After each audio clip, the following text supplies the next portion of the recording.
Hello friend, ये एडिटोरिया का चौथा सेट है। चलिए स्टार्ट करते हैं। भारत में पर्यावरण संरक्षण अधिनियम कब पारित किया गया था? 1986 में। और कुछ अधिनियम हैं। उपभोक्ता संरक्षण अधिनियम 1986 में पारित हुआ था। वन जीव संरक्षण अधिनियम की बात करें तो 1972 में पारित हुआ था। वन संरक्षण अधिनियम की बात करें तो 1980 में पारित हुआ था। और नई वन नीति 1988 में आई थी। कौन एक कृत्रिम पारितंत्र है? तो कौन एक कृत्रिम पारितंत्र है? तो बगीचा। बगीचा एक कृत्रिम पारितंत्र है। कौन सर्वाधिक ग्रीन हाउस इफेक्ट उत्पन्न करती है? तो जलवाष्प। ठीक है ना, सबसे ज़्यादा ग्रीन हाउस इफेक्ट जो उत्पन्न करता है वो है जलवाष्प। ऐसे तो ग्रीन हाउस गैस CO2 भी है, ओजोन भी है और मीथेन भी है, लेकिन सबसे ज़्यादा की बात करें तो हो जाएगा जलवाष्प। ठीक है। इकोलॉजी। इकोलॉजी टर्म को जो दिया था, याद रखिएगा, इकोलॉजी हेक्ले ने। ठीक है ना। इकोसिस्टम की बात करें तो वो दिया था टांसले। इकोसिस्टम टांसले ने। भारत के मुख्य भूमि का दक्षिणतम बिंदु कौन है? तो वो है कन्याकुमारी। भारत के मुख्य बिंदु का दक्षिण बिंदु कन्याकुमारी है। और पूर्व पूर्व बिंदु की बात करें तो वो क्विथु है, अरुणाचल प्रदेश में पड़ता है। पश्चिमी बिंदु की बात करें तो वो है गुहार मोती, जो गुजरात में पड़ता है। गुहार मोती कहाँ पड़ता है? गुजरात में पड़ता है। ठीक है। चलिए नेक्स्ट क्वेश्चन है, भारत में किस प्रकार का वन सर्वाधिक भाग में पाया जाता है? उष्णकटिबंधीय पर्णपाती वन भारत में सबसे सर्वाधिक मात्रा में पाया जाता है, सर्वाधिक भाग पर पाया जाता है। हिमालय के पश्चिमी भाग के अपेक्षा पूर्वी भाग में अधिक विविधता पाई जाती है। कौन सा कथन सही? यही बताना है। हिमालय के पश्चिमी भाग की अपेक्षा पूर्वी भाग की चौड़ाई अधिक है। तो इसमें सिर्फ एक कथन सही है कि हिमालय के पश्चिमी भाग की अपेक्षा पूर्वी भाग में अधिक विविधता पाई जाती है। ठीक है। देखिए, सुप्रीम कोर्ट एक अभिलेख न्यायालय है। इसका जो वर्णन है वो अनुच्छेद 125 में किया गया है। सुप्रीम कोर्ट अपने निर्णय का पुनर्वलोकन कर सकता है, अनुच्छेद 137 के तहत कर सकता है। अरब सागर में गिरने वाली भारत की सबसे बड़ी प्रायद्वीपीय नदी कौन है? तो नर्मदा है। चाय की खेती के लिए कौन सी मिट्टी सबसे उपयुक्त है? तो अम्लीय मिट्टी सबसे उपयुक्त होती है चाय की खेती के लिए। मानसून निपवर्तन होता है। मानसून निवर्तन होता है उत्तर पश्चिम भारत से बंगाल की खाड़ी। ठीक है ना। ग्रीन हाउस गैस की बात करते तो कौन कौन है? CO2, जलवाष्प, मीथेन, ओजोन। लेकिन सबसे ज्यादा ग्रीन हाउस उत्पन्न करने वाला जो गैस है वो है कौन है? जलवाष्प। वेनेजुएला की राजधानी कहाँ है? वेनेजुएला की राजधानी कराकश है। वेनेजुएला की राजधानी कहाँ है? कराकश। ठीक है। चलिए नेक्स्ट क्वेश्चन देख लेते हैं। कौन सा सुमेलित नहीं है? इसमें सुमेलित करना है कि कौन सुमेलित नहीं है। तो देखिए, भारत में जो आता है उसे चक्रवात कहते हैं। ऑस्ट्रेलिया में जो चक्रवात आता है उसे बिली बिली कहते हैं। चीनी में जो आपका चक्रवात आता है उसे टाइफून कहते हैं, लेकिन ये अमेरिका वाला का गलत है। कोरल रीफ या प्रवाल भित्ति मुख्यतः पाई जाती है। कहाँ पाई जाती है? तो कर्क व मकर रेखा के बीच में कोरल रीफ या प्रवाल भित्ति पाई जाती है। स्वर्ण सिंह मेहता समिति, स्वर्ण सिंह समिति का संबंध किससे है? तो मूल कर्तव्यों से। देखिए, स्वर्ण सिंह मेहता समिति का संबंध किससे? मूल कर्तव्यों से। देखिए, हमारे संविधान में मूल कर्तव्य नहीं था। हमारे संविधान में मूल कर्तव्य नहीं था। ये 42वां संविधान संशोधन 1976 के द्वारा, 42वां संविधान 1976 के द्वारा कुल 10 मौलिक कर्तव्य शामिल किया गया। ठीक है। और फिर 11वां मौलिक कर्तव्य की बात करें तो 11वां मौलिक कर्तव्य वो 86वां संविधान संशोधन 2002 के द्वारा शिक्षा के अधिकार को शामिल किया गया। न्यायोचित एवं मानवीय कार्य दशाओं तथा मातृत्व सहायता के लिए उपबंध संविधान किस अनुच्छेद में किया गया? तो अनुच्छेद 42 में किया गया है। भारत के नियंत्रक एवं महालेखा परीक्षक के संबंध में कौन सा कथन पर विचार करना है? ठीक है। तो देखिए, भारत के नियंत्रक एवं महालेखा परीक्षक की बात करें तो ये किस अनुच्छेद में है? तो ये आपका अनुच्छेद 148 में, याद रखिएगा, अनुच्छेद 148 में है। इसके कार्यकाल 6 वर्ष या 62 वर्ष जो भी पहले आयु तक होता है। ठीक है। यह राष्ट्रपति के प्रसाद पर्यंत अपने पद पर बना रहता है। कौन? नियंत्रक एवं महालेखा परीक्षक। इसके वेतन एवं अन्य सेवा शर्तें राष्ट्रपति द्वारा निर्धारित होती है। ठीक है, तो इनमें से पूछ रहा है कि इनमें से कौन सा गलत है, तो इनमें से सब का सब गलत है, एक भी सही नहीं है। ठीक है, भारत के नियंत्रक महालेखा परीक्षक किस अनुच्छेद में है, तो याद रखिएगा अनुच्छेद 148 में है। ठीक है, चलिए, राज्यों के मुख्यमंत्री समेत मंत्रियों की अधिकतम संख्या विधानसभा की कुल संख्या का कितने प्रतिशत अधिक नहीं होना चाहिए, तो 15% से अधिक नहीं होना चाहिए। 91वां संविधान संशोधन में ऐसा बोला गया था। लेकिन याद रखिएगा दिल्ली में 10% होता है, दिल्ली में 10% होता है, लेकिन पूरे भारत में सिर्फ दिल्ली में 10% है, बाकी सब जगह 15% है। सुप्रीम कोर्ट में अगर बात करें कोई रिट जारी करना हो तो सुप्रीम कोर्ट रिट जारी करता है अनुच्छेद 32 के तहत, हाई कोर्ट रिट जारी करता है अनुच्छेद 226 के तहत रिट जारी करता है। रिट जारी करना उच्चतम न्यायालय के किस क्षेत्राधिकार में आता है, तो न्यायाधीश क्षेत्राधिकार में आता है। उच्चतम न्यायालय अपना रिट जारी कर सकता है तो अनुच्छेद 32 के तहत। दल बदल अधिनियम संविधान संशोधन कब पारित हुआ था, तो दल बदल 1985 में पारित हुआ। 52वां संविधान संशोधन 1985 के द्वारा दल बदल अधिनियम संबंधित संशोधन पारित हुआ। सर्वप्रथम प्रत्यक्ष चुनाव का प्रावधान किस अधिनियम के द्वारा किया गया, भारत शासन अधिनियम 1919। देखिए, भारत शासन अधिनियम 1919 को मॉन्टेग्यू चेम्सफोर्ड सुधार अधिनियम भी कहते हैं, और 1919 भारत शासन अधिनियम 1909 के बात करें तो इसे मार्ले मिंटो सुधार कहते हैं। चलिए नेक्स्ट क्वेश्चन की बात कर लेते हैं। नेक्स्ट क्वेश्चन है, प्रधानमंत्री का राष्ट्रपति को सूचनाएं प्रदान करने संबंधी कर्तव्यों का उल्लेख अनुच्छेद 78 में किया गया है। ठीक है ना, प्रधानमंत्री के नाम से प्रधानमंत्री के जो नाम होता है, प्रधानमंत्री के पद के बारे में वर्णन किया गया अनुच्छेद 74 में। कोई भी काम जो होता है संविधान में वो राष्ट्रपति के नाम से होता है। ये किस अनुच्छेद में वर्णन है, तो अनुच्छेद 77 में। अनुच्छेद 75 में पीएम की नियुक्ति कौन करते हैं, तो राष्ट्रपति। याद रखिएगा पीएम की नियुक्ति होती है, इसका निर्वाचन नहीं होता है। कौन करते हैं, तो राष्ट्रपति करते हैं। कौन सा देश प्रातः काल शांति की भूमि लैंड ऑफ द मॉर्निंग काम के नाम से जाना जाता है, तो दक्षिण कोरिया को जाना जाता है। उगते सूरज का देश की बात करें तो जापान को कहा जाता है। ठीक है, सूर्यास्त का देश की बात करें तो ब्रिटेन को कहा जाता है। हाथियों का देश कहें तो लाओस को कहा जाता है। लेकिन सफ़ेद हाथियों की बात करें तो किसे कहा जाता है, सफ़ेद हाथियों की बात करें तो थाईलैंड को कहा जाता है। सफ़ेद हाथियों का देश की बात करें तो थाईलैंड को कहा जाता है। विश्व जल संरक्षण दिवस मनाया जाता है, तो याद रखिएगा 22 मार्च को विश्व जल संरक्षण दिवस मनाया जाता है। और याद रखिएगा 22 मार्च को बिहार दिवस भी मनाया जाता है। ठीक है, 22 मार्च को बिहार दिवस भी मनाया जाता है। अगर 11 जुलाई की बात करें तो 11 जुलाई को जनसंख्या दिवस मनाया जाता है। 5 जून की बात करें तो विश्व पर्यावरण दिवस 5 जून को मनाया जाता है। 28 फरवरी की बात करें तो राष्ट्रीय विज्ञान दिवस 28 फरवरी को मनाया जाता है।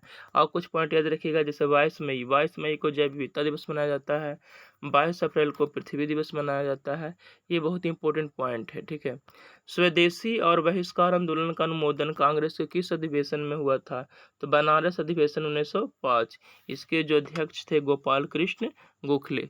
देखिए, सूरत अधिवेशन भी बहुत इंपॉर्टेंट है। सूरत अधिवेशन 1907 में गरम दल और नरम दल में विभाजन हो गया था सूरत में। ठीक है ना, इस पॉइंट को भी याद रखिएगा।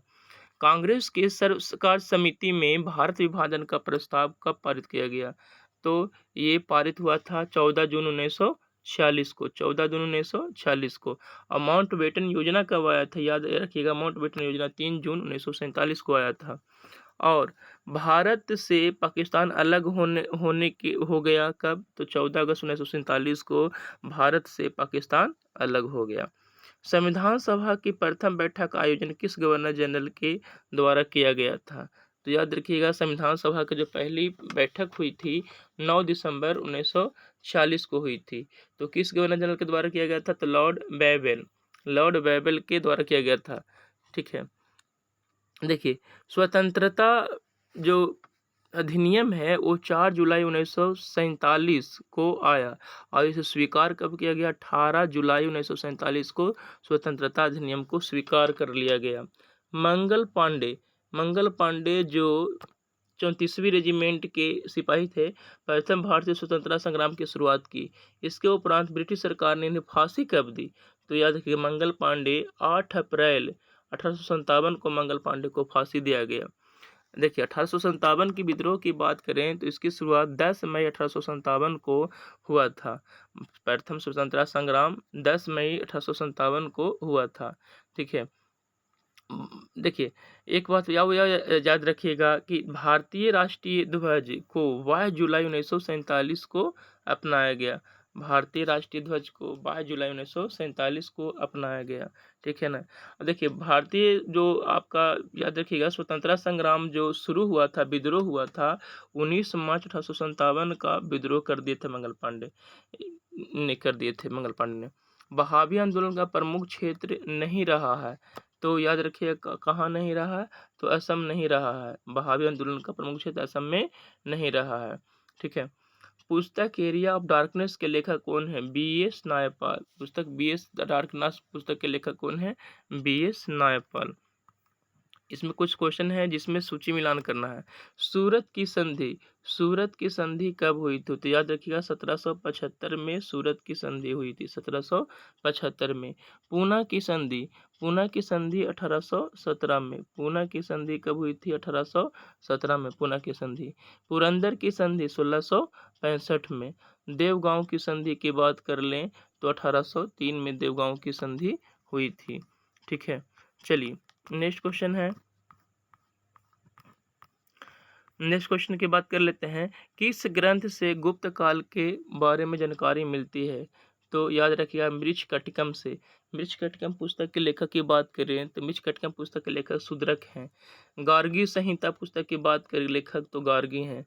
मुद्रा राक्षस पुस्तक के लेखक की बात करें तो विशाखदत्त है। राजतरंगिणी के लेखक कलहन। देखिए राजतरंगिणी से कश्मीर के इतिहास के बारे में पता चलता है। कलिंग शासक खारवेल किस धर्म का अनुयायी था? तो जैन धर्म का अनुयायी था। भीतरी स्तंभ अभिलेख किस शासक से संबंधित है? तो याद रखिए भीतरी स्तंभ अभिलेख स्कंदगुप्त से संबंधित है। ठीक है। कांची का जो मंदिर था उस किसे बनाया था? नरसिंह देव बर्मन द्वितीय ने कांची का कैलाश मंदिर को बनाया था। दक्षिण भारत में स्थित कैलाश मंदिर किसने बनाया था? दक्षिण भारत में स्थित कैलाश मंदिर किसने बनाया था? तो पल्लव शासक ने बनाया था। पल्लव शासक ने बनाया था। सिकंदर की मृत्यु के बाद भारत ने अपने गर्दन से दास्ता का जुआ उतार फेंका, साथ ही अपने गवर्नरों की हत्या कर दी। इस मुक्ति का युद्ध नायक सेड्रोकोटस था। चंद्रगुप्त के विषय में यह किसने लिखा? एरियन ने ये लिखा था। ठीक है। ध्वनि का प्रभाव मानव के मस्तिष्क में संवेदन कितने समय तक रहता है? तो ध्वनि का प्रभाव मानव के मस्तिष्क में समय रहता है तो 1/10 सेकंड रहता है। 1/10 सेकंड। नेत्र में प्रवेश करने वाले प्रकाश की मात्रा का नियंत्रण। नेत्र में प्रवेश करने वाले मात्रा का नियंत्रण जो करता है तो याद रखिएगा आइरिस करता है। और किसी भी व्यक्ति का जो आँख का रंग होता है आइरिस के कारण होता है। और दान के समय जो आँख को दान किया जाता है, दान के समय कॉर्निया ही दान होता है। ठीक है। पूरा आँख को दान नहीं किया जाता, सिर्फ कॉर्निया को दान किया जाता है। रेटिना पर बना प्रतिबिंब हमारे आँख के रेटिना पर बना प्रतिबिंब वास्तविक और उल्टा होता है। रक्त की अशुद्धियाँ किस अंग में जाकर छनती है? तो याद रखिएगा वृक्क में जाकर छनती है। वृक्क की इकाई की बात करें तो नेफ्रॉन होता है। और रक्त एक तरल संयोजी ऊतक है। याद रखिएगा रक्तदान दिवस कब मनाया जाता है? तो 14 जून को रक्तदान दिवस मनाया जाता है। रक्त का कितना प्रतिशत भाग प्लाज्मा होता है? तो 55 से 60% भाग क्या होता है? प्लाज्मा होता है।